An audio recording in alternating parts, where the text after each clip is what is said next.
All right, it's time for our weekly chat with the head coach and general manager of the Bozeman Icedogs. Mike Perkins is here.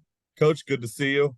How are things going? We'll talk about the games in a minute. I know it wasn't the results everybody wanted, but other than that, how you doing? I'm good, Eric. Yep, we had practice this morning and had a little bit of fun today, and we're ready to get back at it. I love it. All right, let's here's what I want to start with. I'm going to go with the positive. So let's recap what happened from the last time I talked to you all the way up until the games were played Friday and Saturday. So after the games from last weekend, Yep. honorable mention for Mason Sarnecki Yeah. for Stars of the Week in the Frontier Division. Yeah, Mason's been playing real good right now, and obviously his efforts need to be recognized.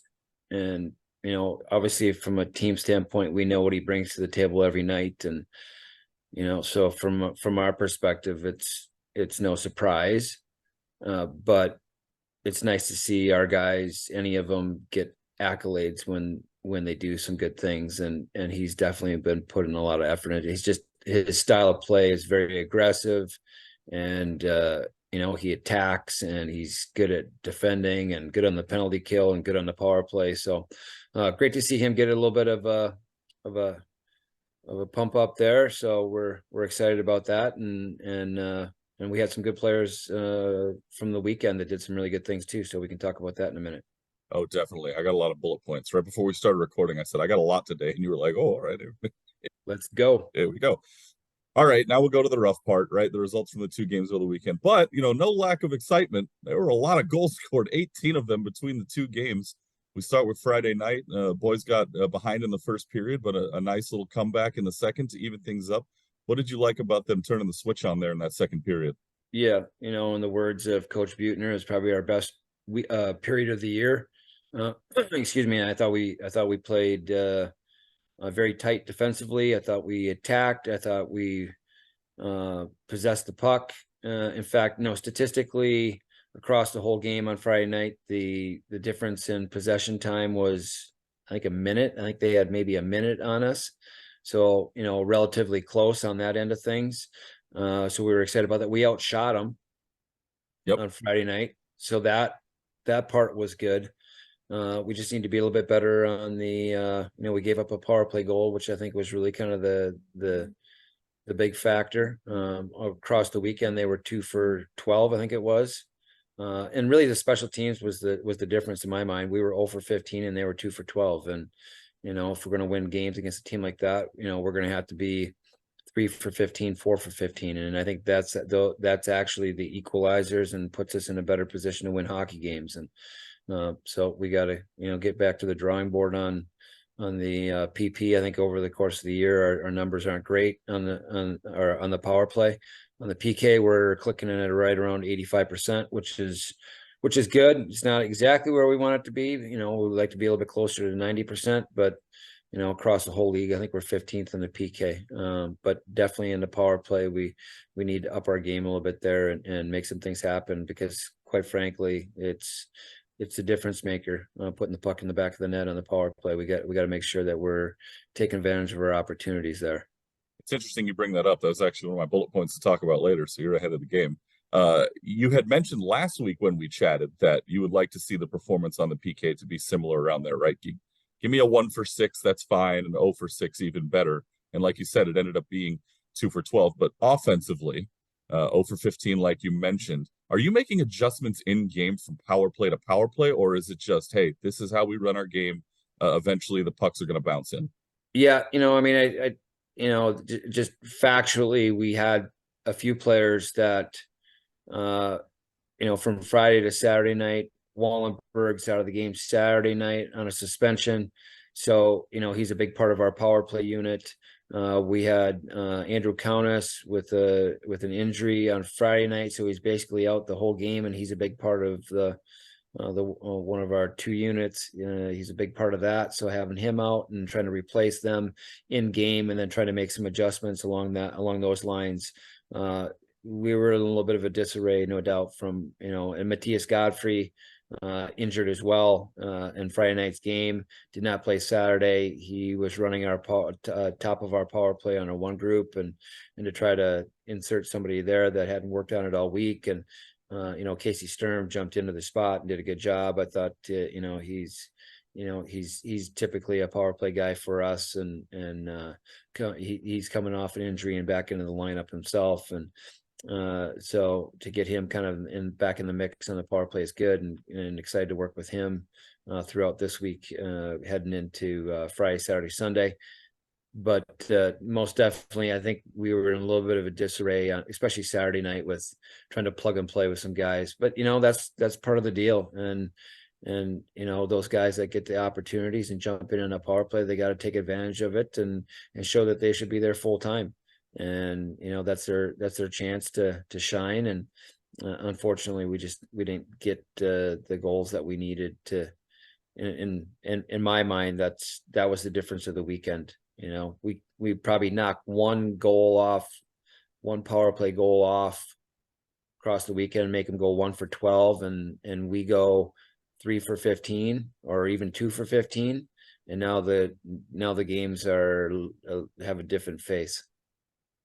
Yeah, I mean, you would think at the bare minimum you're ending up with a point going into overtime or something like that. It's something to flip the momentum around. In the game on Friday night, obviously tied after 2, and then going into the third period, just the floodgates opened up. What do you think was the difference in that third period that allowed Gillette to kind of pull away? I think Gillette's a team that can score in bunches. It's just the way they play, their attacking style, and if you don't pay attention to it, it can really get to you. Unfortunately, we give up a shorthanded goal, and that was really kind of that's a tough one to rebound from, right? We think we're going to get one and go up, and in fact had 2 or 3 chances prior to that power play to score, to go up, and then they get just a little bit of a good bounce, and they take advantage of it. I got to give them credit, and it was a good move. The kid made a great move on Ryananen, but we got to be able to bounce back from that. And that's something that we talked about after Friday's game, and then we talked about it again before Saturday's game. And I thought our effort, though, across the weekend was very good. I thought we played very good hockey. We definitely closed the gap on them from where we played them the first 2 games in Gillette, and I like our chances if we see them again sometime. Yeah, I mean, you talk about Saturday's game when Gillette scored 4 goals. I don't know if you know this, but they hadn't scored less than 5 since the end of September. So something clicked there where I know last week and in previous shows you had mentioned, hey, we keep the opposition to 2 or 3 and we're in good shape. 4 is pretty good against a team that's been firing all cylinders lately. So yeah, I'm not sure that statistically where they're at on goals per game, but I know that they were they're around the 6 or 7 mark. So to keep them to 4 was a great job by the team, especially with a little bit of a Band-Aid crew. And like I said before, I got to give our guys a lot of credit that played on Saturday. They battled their butts off. I want to talk about Sam Ingram a little bit. 2 goals in that game on Friday night. How'd you like his play in that opener? That's what Sam can do. He's got some ability to score some goals, but he's been very good defensively for us and holding down the fort on especially in our bottom 6 forwards. He's done a fantastic job. He's got a real edge to him. He's a very emotional hockey player, and to see him get a couple of goals it was pretty awesome. 2 goals and an assist.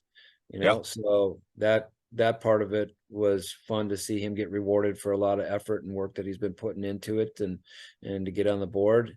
And he's a big piece of what we do. Spencer Wilkinson had both goals on Saturday in the 4-2 game. What about his performance over the weekend? Yeah, he scored Friday night, and then he scored 2 on Saturday night. Spencer, local Bozeman kid who's just really starting to catch his stride. He was very good. I would say maybe he was probably the best player on the ice on Saturday night in a lot of ways. He was very physical. He was good on the power play. He was good on the penalty kill. He was good 5-on-5, and then he scores a couple of goals by getting to the net. And so Spencer's game throughout the weekend was very solid. We look ahead with the schedule coming up here. You've got Helena again up over the weekend, a home and home series. You get a home Friday Yep. and then over at Steed Arena on Saturday night.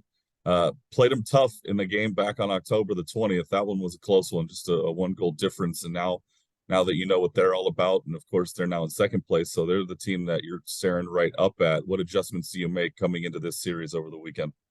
I think we got to be ourselves and play our game and make them adjust to us a little bit.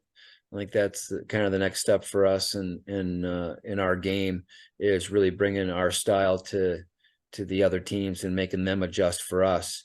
And I don't want to have to adjust for anybody. I want them to adjust to us, as from a coaching perspective, right?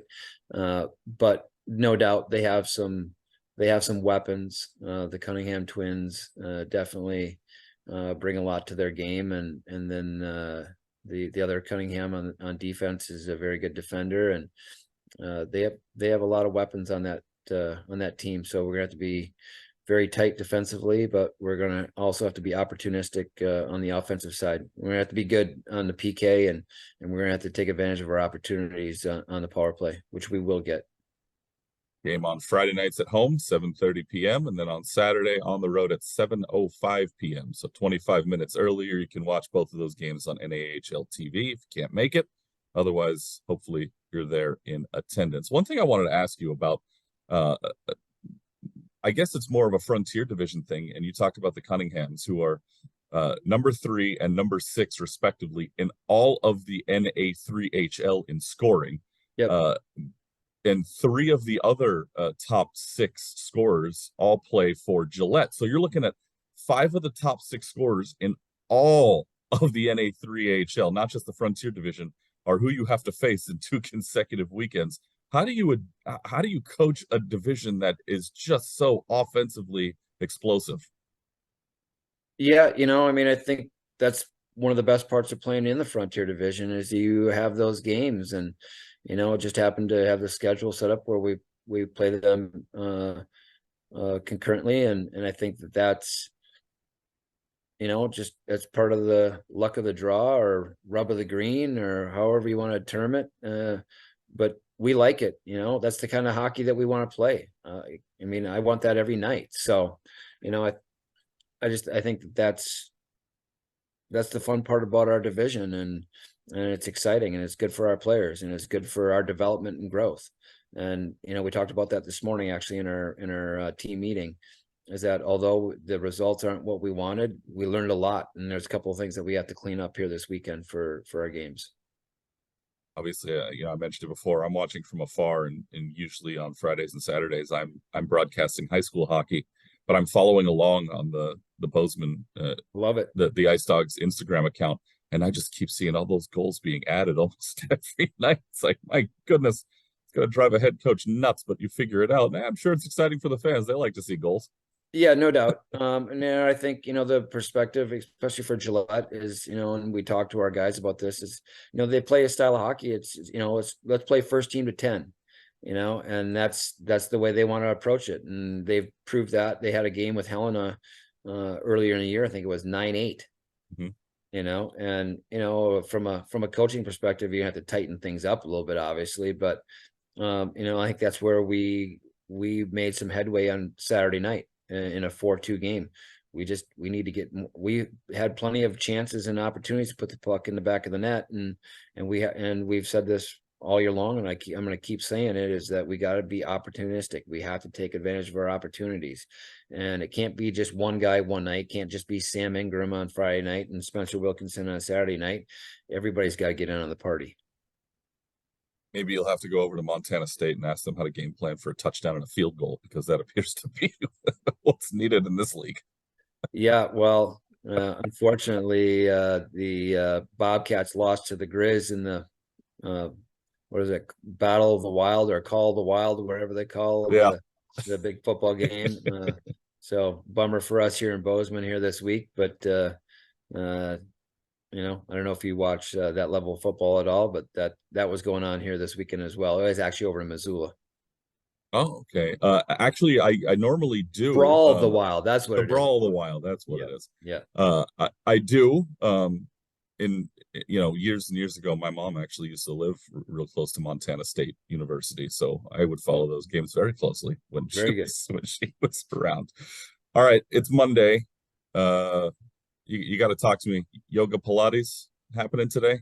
No, we're taking a break from that Taking today. a break? Okay, Our instructor is taking a Thanksgiving break. wonderful. So we have to give it up for the Ridge, who helps and supports us on that end of things, and their staff, they need a little bit of a break too. And I can't lie, we need a little bit of a break too. So most of the guys are going to get a little rest in today. We do have a few guys that are going to be over at Mountain Hot Tub from 11 to 2 o'clock today, doing a little bit of a meet and greet over there, and they're going to enjoy some of the hot tubs and saunas that they have over there, and enjoy themselves a little bit while still getting to meet some of their customers and some of the staff over at Mountain Hot Tub, who's a new sponsor of ours. So I want to make mention of them. So obviously the Ridge, Mountain Hot Tub. We want to mention the Pit as well. The Pit does a fantastic job with our training on Tuesdays and Wednesdays. So we want to give them a little bit of a shout out as well. My literal next bullet point is about Mountain Hot Tub. It's like we're always on the same wavelength without Hey, you guys had them put in a hot tub in the rink in the corner, and a couple lucky fans got to watch the game from inside that hot tub. What was that experience like? Did you get to talk to the winners? Did they enjoy the time? I did not get a chance to talk to them. We were going past, they were in there enjoying it and having a few beverages while they were enjoying the game. So Beautiful. good for them. Good for Mountain Hot Tub to have that exposure to our community, which we're excited to be a part of. Both Jeff Burton and Lydia Klemensick really spearheaded that event and opportunity, and we had a lot of people that entered into their drawing to see who would win that. So I got to give the credit to Jeff and Lydia. They did a great job with it, and exciting for us to bring another sponsor on like Mountain Hot Tub. Have you ever sat in a hot tub and watched a hockey game? I don't think I've watched a full hockey game, but what I do is I get in the hot tub and I watch my my replays of the previous days NHL games. That's what I do. But not in a hot tub that was up against the rink. No, Okay. I've never done that. No. They did that a few years ago in Lakewood, down here in Southern California at the Rinks Lakewood Ice. They put a hot tub in for one of the junior games. That was not as successful, that particular occurrence. This one here was a unbelievable success. The Mountain Hot Tub people did a fantastic job of setting it up and getting it going. So I hope we get a chance to do it again sometime, because it was real fun for the fans. Oh, it looked like so much fun. And I know if it were me, I'd probably be up to my neck in the water, because I would just freeze. I think they had it cranked up to about 102. Oh, that So sounds wonderful. I think that was real nice. And I think maybe if things would have gone a little bit better on Saturday night, I might have jumped in there after the game. Okay. This is my call out to Mountain Hot Tub now then. We got to do this every home game for the rest of the season, because we can't take any chances. We need to see you take a dive in for a celebratory swim. Well, maybe we'll talk about it the second half of the season here. All right, like you said, we're headed here into the holiday week. You got games on Friday and Saturday. Any Thanksgiving plans for the team or for yourself? Yeah, most of the guys will do Thanksgiving. We'll practice in the morning, and then the guys will go to their billet homes, and anybody that needs a place to go, they'll find a spot for a little Thanksgiving meal. And plenty of people have reached out and offered, and to anybody that needs it. And so we're excited to take a little time to have some Thanksgiving and watch a little football and just hang out with some good people. So the guys are excited about that. But we also play on Sunday. So we play Friday home, Saturday in Helena, and then Sunday early evening in Great Falls. I think it's a 6 o'clock start on Sunday. So obviously 3 big games for us, and we're excited, ready to go. And Great Falls will be doing the same thing. They play Butte twice, and then we'll be showing up at their door on Sunday. So this is the second 3-game weekend you guys will have played this year, the second and final 3-game weekend. Final one, yeah. Matter of fact, which is the more important bullet point there. What did you learn from the first 3-game weekend that you might switch up here coming into the second one? We're going to need everybody. Everybody on the roster is going to need to be healthy and ready to go and ready to jump in no matter where they're at, whether it's power play, PK, 5-on-5, 4-on-4, 3-on-3, whatever it might be. Everybody's got to be ready for it. Any last thoughts as we wrap up here in this holiday week? Yeah, we got a new player in town here, Tyler Klingbeil, who's from Matamina, Minnesota.